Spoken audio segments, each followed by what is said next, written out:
नमस्कार, cloud web India news में आपका स्वागत है। मैं हूं आपके साथ प्रिया धीर। आइए जानते हैं इस स्पेशल रिपोर्ट के बारे में। वहां पे गिद्ध नहीं गए थे, वहां पे सुअर नहीं गए थे, वहां पे इस देश में आस्था रखने वाले, इस देश को लोकतांत्रिक समझने वाले, इस देश में भाईचारे को आगे लेकर के जाने वाले लोग वहां पे पहुंचे थे। रावण नहीं हम पलने देंगे साधुओं के वेश में, रावण नहीं हम पलने देंगे साधुओं के वेश में, अफजल नहीं पनपने देंगे अब्दुल कलाम के देश में।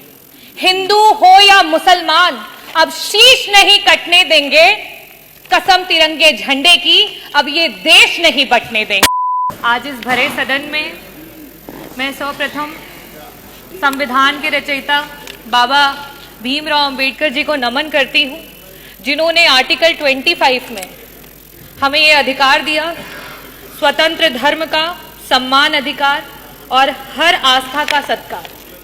और इसी के नाते आज पूरे देश में और प्रदेश में हमारे बीच में कुंभ का महापर्व जो रहा, उसमें पूरे देश से लोग आए।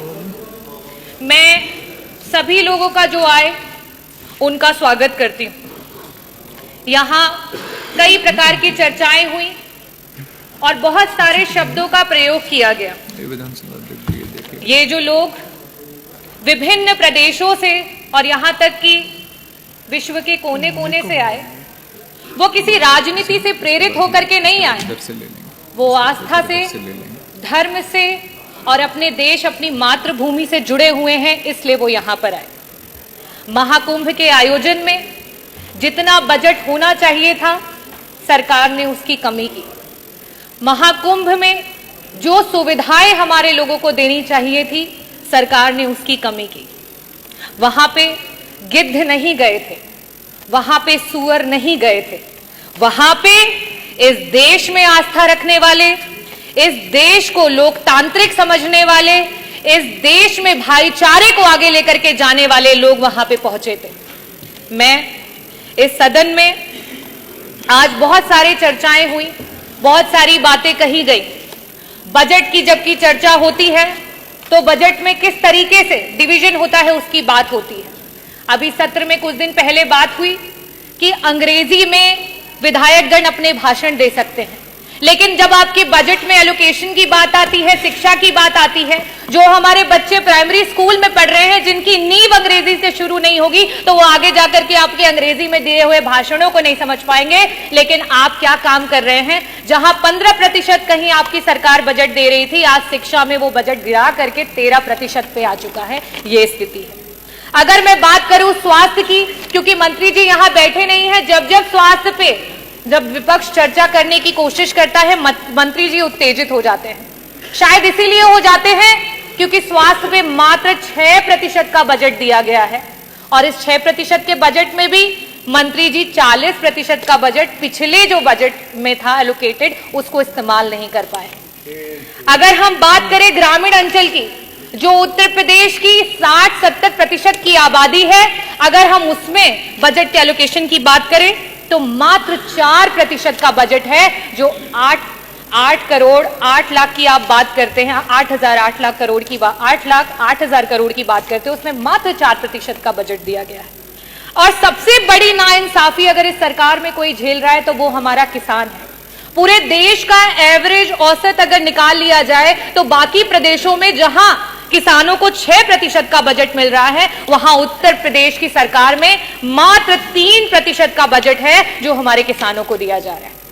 और सबसे आखिरी में और सबसे जरूरी बात, अभी हमारी माननीय सदस्य बार बार पीडीए की बात कर रही थी, तो सदस्य आप भी और यहां सम्मानित सदस्यगण, में आपको सभी को बताना चाहूंगी कि जहां पूरे देश में 3% का बजट विभिन्न प्रदेशों में, चाहे वो आपका दलित समाज हो, वनवासी समाज हो और अल्पसंख्यक समाज हो, उसको दिया जाता है, वहीं उत्तर प्रदेश में मात्र 1% का बजट दिया जाता है। और उस 1% के बजट में भी आपका 30% का बजट ऐसा धरा का धरा ही रह जाता है, विभाग उसको इस्तेमाल ही नहीं कर पाता है।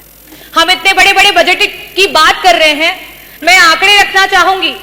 शिक्षा विभाग में वर्तमान में 14% का बजट जो है वो शेष रह गया, इस्तेमाल नहीं कर पाए। स्वास्थ्य में 40% का बजट ऐसे ही रह गया, उसे इस्तेमाल नहीं कर पाए। आवास में 46% का बजट रह गया, जिसे इस्तेमाल नहीं कर पाए। SC ST माइनॉरिटी में 30% का बजट है, जिसे इस्तेमाल नहीं कर पाए। अगर हम सिंचाई एवं बाढ़ नियंत्रण की बात करें, 35% का बजट है, जिसे इस्तेमाल नहीं कर पाए। अगर हम ट्रांसपोर्ट और PWD की बात करें, 6% का बजट है, जो पुराना बजट है, जिसे आप इस्तेमाल नहीं कर पाए। समाज कल्याण के मंत्री जी यहां बैठे हैं, 23% का बजट आज ऐसे ही पड़ा हुआ है, उसे इस्तेमाल नहीं कर पाए। कृषि विभाग वैसे ही 4% किसानों को दिया जा रहा है बजट में से, उसमें से भी 10% बजट ऐसे ही धरा का धरा रह गया, उसे इस्तेमाल नहीं कर पाए। तो मैं बजटों पे बहुत बातें नहीं करूंगी, क्योंकि जो पुराना है उसे ही नहीं इस्तेमाल कर पाए, तो बड़े बड़े बजटों का क्या हवाई लूटी जाए।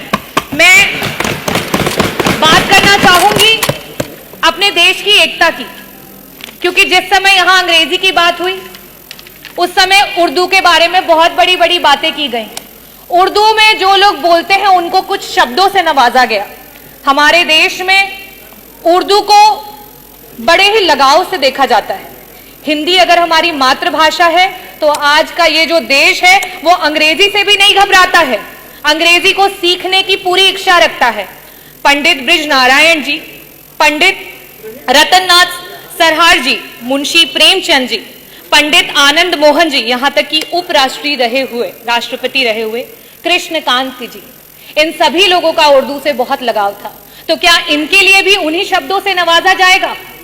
मैं आखिरी में सिर्फ यही कहना चाहती हूं, ये विकसित देश है, ये प्रगतिशील देश है, और ये युवाओं का देश है, और युवाओं की यही आवाज है कि रावण नहीं हम पलने देंगे साधुओं के वेश में, रावण नहीं हम पलने देंगे साधुओं के वेश में, अफजल नहीं पनपने देंगे अब्दुल कलाम के देश में।